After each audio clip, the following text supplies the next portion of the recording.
Hey guys, welcome back to my YouTube channel. കഴിഞ്ഞ വീഡിയോയിൽ നമ്മൾ കോഗ്നിറ്റീവ് ബയസിനെ കുറിച്ച് സംസാരിച്ചായിരുന്നു. അതിൽ നമ്മൾ കൺഫർമേഷൻ ബയസിനെ കുറിച്ചാണ് സംസാരിച്ചത്. ഈ വീഡിയോയിലും ഒരു കോഗ്നിറ്റീവ് ബയസിനെ കുറിച്ചാണ് സംസാരിക്കുക. ഇന്ന് നമ്മൾ സംസാരിക്കാൻ പോകുന്നത് ഹാലോ എഫക്റ്റിനെ കുറിച്ചാണ്. സോ താമസിയാതെ നമുക്ക് തുടങ്ങാം. സോ എന്താണ് hello effect? Firstly hello effect പറയാൻ നമുക്കൊരു എക്സാമ്പിൾ എടുക്കാം.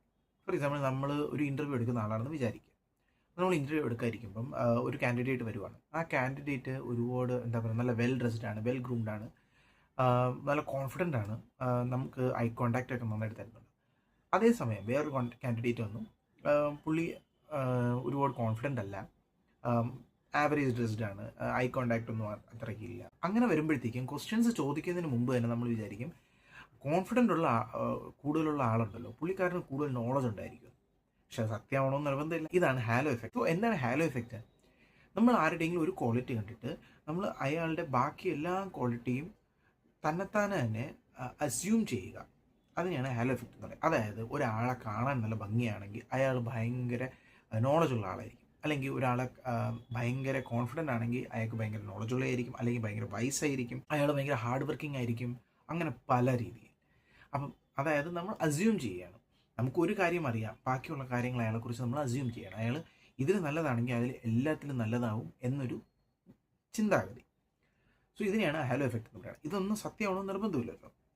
ബട്ട് ഇതെന്തുകൊണ്ടാണ് ഈ ഹാലോ എഫക്റ്റ് സംഭവിക്കുന്നത്? നമ്മൾ പണ്ടത്തെ പോലെ തന്നെ എല്ലാ വീഡിയോയിലും പറയുന്ന പോലെ തന്നെ ഇത് ആൻസസ്റ്റേഴ്സിൻ്റെ ഒരു സമയത്തുള്ളൊരു കാര്യമാണ്. പണ്ടത്തെ കാലത്ത് നമ്മുടെ ആൻസസ്റ്റേഴ്സിന് ഒരുപാട് പെട്ടെന്ന് ഡിസിഷൻസ് എടുക്കേണ്ടി വന്നിട്ടുണ്ട്. അപ്പോൾ അങ്ങനെ നമ്മുടെ ബ്രെയിൻ ആക്ച്വലി ഡെവലപ്പ് ആയതാണ്. ആ രീതിയിലോട്ട് കുറേ പാറ്റേൺസ് അനുസരിച്ച് ആൾക്കാരെ വിശ്വസിക്കേണ്ടെന്നുള്ള രീതി എടുത്തത്.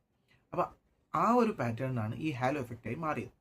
അപ്പം ബട്ട് പല സമയങ്ങളിൽ ഇത് തെറ്റായിട്ട് പ്രവർത്തിക്കാം. ഫോർ എക്സാമ്പിൾ, നമ്മൾ കണ്ടിട്ടുണ്ടാകും കുട്ടിക്കാലത്ത് സ്കൂളിൽ വളരെ നന്നായിട്ട് പഠിക്കുന്ന കുട്ടികൾ കുസൃതി ചെയ്യുമ്പം ടീച്ചേഴ്സ് പറയും, അയ്യോ ആ കുട്ടി അങ്ങനെ ചെയ്യില്ലല്ലോ എന്നൊരു തോന്നൽ വരും.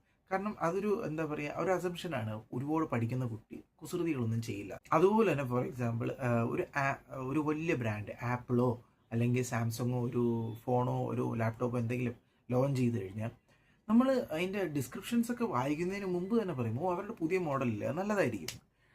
അതുപോലെ തന്നെ ഫോർ എക്സാമ്പിൾ, ഒരുപാട് ഫോളോവേഴ്സുള്ള ഇൻസ്റ്റാഗ്രാമിലോ യൂട്യൂബിലോ ഫോളോവേഴ്സുള്ള ഒരു ആൾ വന്ന് എന്തെങ്കിലും പറയുകയാണെങ്കിൽ നമ്മൾ പുള്ളി പറയുന്നത് അതേപടി നമ്മൾ കേൾക്കും.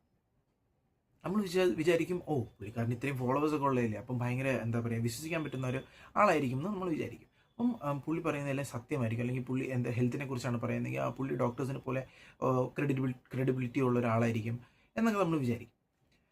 പക്ഷേ അത് സത്യമാണോ? അല്ല, സത്യമായിട്ടും അങ്ങനെയല്ലല്ലോ. അതുകൊണ്ട് ഈ ഹാലോ എഫക്റ്റ് കാരണം ഒരുപാട് ബാഡ് ഡിസിഷൻസ് ഉണ്ടാകും. നമുക്ക് എല്ലാവർക്കും അറിയുന്നതാണ്. നമ്മൾ തെറ്റായ ആൾക്കാർക്ക് ജോലി കൊടുക്കുക, അല്ലെങ്കിൽ തെറ്റായ റിലേഷൻഷിപ്സിൽ പോവുക.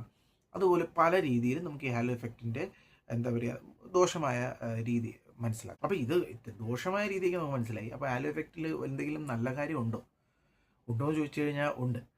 First impression is the best impression എന്ന് നമ്മൾ പറയാറില്ലേ? അതിപ്പോഴും സത്യം തന്നെയാണ്. നമ്മൾ നല്ല രീതിയിൽ വെൽ ഡ്രസ്ഡ് ആയിട്ട് നല്ല കോൺഫിഡൻ്റ് ആയിട്ട് ഒരാളുടെ അടുത്ത് പോയി സംസാരിക്കുമ്പോൾ ഉറപ്പായിട്ടും അയാൾക്ക് നമ്മളോട് ട്രസ്റ്റ് വരും.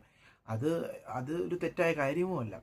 ബട്ട് എവിടെയാണ് തെറ്റെന്ന് പറയുന്നതെന്ന് വെച്ച് കഴിഞ്ഞാൽ, നമ്മൾ ഒരു ക്വാളിറ്റി മാത്രം കണ്ട് അയാളെ വിശ്വസിക്കുക, അല്ലെങ്കിൽ ഒരു ക്വാളിറ്റി കണ്ടിട്ട് അയാൾ എല്ലാത്തിലും നല്ല ആളായിരിക്കും എന്ന് നമ്മൾ വിചാരിക്കുന്നതിനെയാണ് ഈ ഹാലോ എഫക്റ്റിലെ തെറ്റായ രീതി എന്ന് പറയുന്നത്. ഹാലോ എഫക്റ്റ് ആക്ച്വലി നമുക്കൊരു ഓപ്പർച്യൂണിറ്റി ഉണ്ടാക്കി തരും. നമ്മൾ എവിടെയെങ്കിലും ഒരു ഫസ്റ്റ് ഇംപ്രഷൻ ചെയ്തു കഴിഞ്ഞാൽ നമുക്ക് പിന്നെ അവിടെ നിന്ന് നമുക്ക് വെച്ചടി കയറാനൊരു ഒരു സ്റ്റെപ്പാണ്.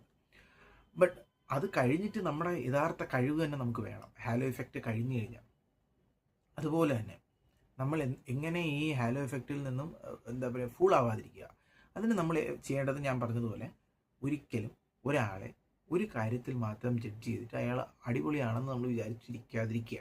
അതായത് അയാൾ കാണാൻ കൊള്ളാം, അപ്പോൾ അയാൾ ഭയങ്കര ബുദ്ധിയുള്ള ആളായിരിക്കും, അല്ലെങ്കിൽ അയാൾ ഭയങ്കര കോൺഫിഡൻസ് ഉള്ള ആളാണ്, അപ്പോൾ അയാൾ ഭയങ്കര നോളജ് കൂടിയ ആളായിരിക്കും, അങ്ങനെയൊന്നും നമ്മൾ വിചാരിക്കും. ഹാലോ എഫക്റ്റ് ആക്ച്വലി പറയുന്നതെന്ന് വെച്ച് കഴിഞ്ഞാൽ നമ്മുടെ ബ്രെയിൻ എപ്പോഴും ഒബ്ജക്റ്റീവ് ആയിരിക്കില്ല എന്നാണ്. അതായത് അതിന് ചില സമയങ്ങളിൽ സ്റ്റോറീസാണ് താല്പര്യം, ഷോർട്ട് കട്ട്സ്. അപ്പം ഒരു ഗുഡ് ക്വാളിറ്റി ഒരാളുടെ കറങ്ങിത്തിരിഞ്ഞ് നമ്മൾ വിചാരിക്കും അയാൾ അടിപൊളിയാണെന്ന്. അതുപോലെ തന്നെ ബാഡ് ക്വാളിറ്റി ഉള്ള ഒരാളെ നമ്മൾ വിചാരിക്കും വളരെ മോശമായ ഒരാളാണെന്ന്. അതും ശരിയല്ല. അപ്പം അടുത്ത തവണ തൊട്ട് നമ്മൾ എപ്പോഴും ഒരാളെ നമ്മളെ ഇമ്പ്രസ് ചെയ്യാൻ വരുമ്പോഴത്തേക്കും നമ്മൾ ഒരുപാട് ജഡ്ജ് ചെയ്യാൻ നിൽക്കണം എന്നല്ല ഞാൻ പറയുന്നത്, ബട്ട് നമ്മൾ ഒരുപാട് ട്രസ്റ്റും ചെയ്യാൻ പാടില്ല. Just ask yourself, do I have the evidence or is this just the halo? Understand your mind first, because understanding your mind is the first step towards making better decisions. Thank you. ഉടനെ അടുത്ത video ആയിട്ട് ഞാൻ വരുന്നതായിരിക്കും. അതുവരെ bye bye guys.